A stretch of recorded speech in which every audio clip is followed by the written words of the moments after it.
Welcome back into Occupy Democrats, and on this Manic Monday, we all know Donald Trump is busy destroying democracy, but one of the most disturbingly humorous elements about Donald Trump is his incredibly warped sense of self-image. And in this breaking story, just when you thought it couldn't get any worse, when the word decorum couldn't get any worse when we associate it with Donald Trump, oh, trust me, it just got worse. Because Donald Trump has made a statement and a plan that is going to be so disruptive and disturbing for America. I'm going to show it to you in a few seconds. Take a quick listen to this sound from Seth. President Trump has added more gold embellishments to the Oval Office. More gold? Is he the president or the pharaoh? I mean, I guess it's a taste thing, but I don't think the Oval Office should look like the restroom at the Dubai Ritz-Carlton. And whether or not you're a UFC fan or not, listen to Conor McGregor talk about Ireland. You know, our government has long since abandoned the voices of the people of Ireland.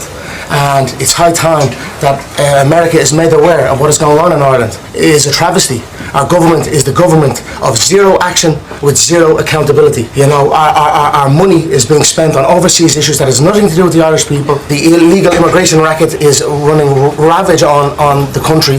There are rural towns in Ireland that have become a minority in one swoop. Which means you know Trump loves him, and then he also decides to say this. Is this a done deal? You're in? Done deal, signed, delivered. It ain't a negotiation. Wow. It's a done deal, signed, delivered. McGregor will compete in the White House for UFC's 200, for the America's 250th Did you talk birthday. to Dana about it? Dana's got to sign off, I would imagine, no? Really? A UFC fight at the White House? Once again, let's cap it off with how absolutely disgustingly tacky Donald Trump can be while destroying the decor at the White House. This. He's like a little crackhead. My take on him is he acts like a man that got a day pass from the memory wing of a nursing home. And he sits around in the White House and he cannot focus on policy. He's not interested in that, you guys.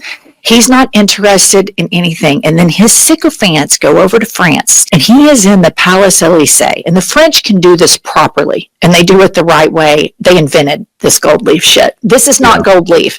I believe this is plastic, spray paint, bullshit. It is total Home Depot. And in this breaking story, again, Trump being the luckiest man in the history of the earth that I've ever known, he manages to miss his second term, gets a second term after 4 years, which is now going to cross his 80th birthday and the 250th anniversary of the United States. And in this breaking story, this is Donald Trump's plan. Breaking news, Trump reveals incredibly trashy 80th birthday plans. President Donald Trump revealed plans to celebrate his 80th birthday by hosting an Ultimate Fighting Championship event at the White House. Trump floated the idea of UFC fighters brawling on the White House lawn back in July. On Sunday, in a rambling speech at the Naval Station in Norfolk, Virginia, to mark the upcoming 250th anniversary of the U.S. Navy, he confirmed the date. In quotes, "You know what's the most important? 250 years is the most important, above World Cup, above Olympic, but we got them all coming. And then June 14th, next year, we're going to have a big UFC fight at the White House, right at the White House, on the grounds of the White House." He told the assembled sailors without explaining that would be his 80th birthday. The event looks set to become the tacky White House showpiece of a wider national celebrations to mark 250 years since the signing of the U.S. Declaration of Independence. Retired fighter Conor McGregor, who was found liable for sexual assault in a civil court in his native Ireland, claimed he would be part of the spectacle in an interview with Fox News last week. The 37-year-old said he will compete in the White House for America's 250th birthday. In quotes, "Done deal, signed, delivered. It ain't no negotiation," the two-time UFC champion told host Sean Hannity. UFC President Dana White has also spoken about the event. In quotes, "In February, we'll start looking at building the White House card, which I will right now tell you will be the greatest fight card ever assembled in the history of, at least definitely this company," he said at a post-fight press conference at UFC 320 in Nevada on Saturday. He also threw McGregor's participation into doubt. In quotes, "I made it clear Conor wants to fight on that card, and you can clearly see Conor is very fired up to fight on that card," White said. "But nothing is done yet. and no fights are being negotiated with the White House. McGregor hasn't fought since a 2021 loss to Dustin Poirier. White, who counts Trump as a friend, previously told Sports Business Journal that the UFC will be forced to spend $700,000 to replace and repair the South Lawn grass after the event. Trump gave the UFC legitimacy in its early days by lending his venues to the maligned combat sport, and he continues to engage in political spectacle by appearing at bouts. The sport is popular with young men, a key demographic in the 2024 presidential election. He will be hoping the White House event goes more smoothly than his last birthday bash, which coincided with the Army's 250th anniversary.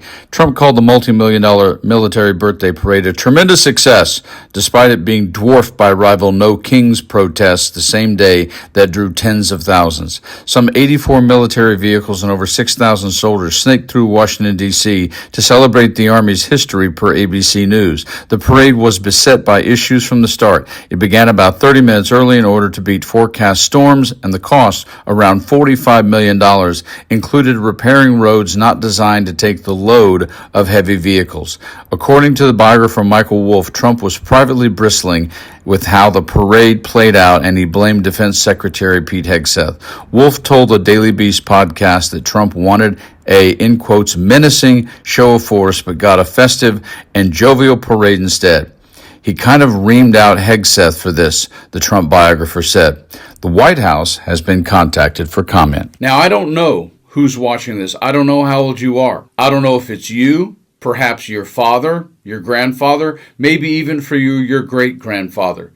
People who landed on Normandy Beach, people who fought the Great War and World War II, people who fought and died in Vietnam, Korea, or whatever war it may have been since, be it Iraq, Kuwait, or any other military action. And military justice and military decorum, ironically, is one of the top things that America has ever been known for. We're not perfect at all. But what Donald Trump is doing in terms of the face of America, when he always talks about the world is laughing at us, no, Donald, the world is laughing at you.